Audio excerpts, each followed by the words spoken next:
I am biased on this story because Brian Fraley over at the Dairyland Sentinel features some of my stories in his daily update. So know that when I say this, but he's doing great work.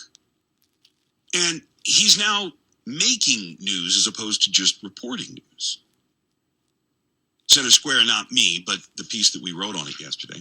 Institute for Reforming Government's joining the push to get Wisconsin's Department of Public Information to release information related to the changes in its benchmarks for state tests. The Dairyland Sentinel requested the internal communications, the analyses, the meeting documents, and other information related to those test benchmarks back in January of 2025 and still has not received those records. The Sentinel and IRG are now suing. And this is a very common thing. You ask for public information, and the people in charge of that information don't give it to you. They ignore you. Or they say, well, it's going to cost you thousands of dollars to get it. Or we can't This is public information. It shouldn't take a lawsuit.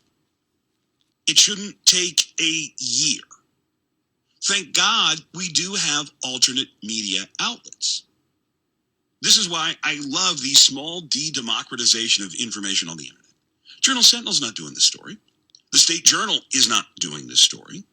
It's coming from the Dairyland Sentinel, something that didn't exist 2 years ago. This is why we need more people keeping more eyes on the Capitol. I will end with this thing. DPI acknowledged the request, said it had a list of 100 experts. Superintendent claimed worked on the revised standards. Dairyland Sentinel says it wants to know who those experts were, how they were chosen, where they met, whether they had to sign an NDA, and what the cost to the taxpayers included. That means staff time, travel, lodging, food, and materials. The push to change the test standards in Wisconsin is one of the greatest crimes against education the state has ever seen. Jill Underly wanted to lower the bar. That way, it made it look like kids weren't doing as poorly in school as they really are. We know that a bunch of kids can't really read. Jill Underly changed the tests in order to hide that fact. But we really should know who's driving this.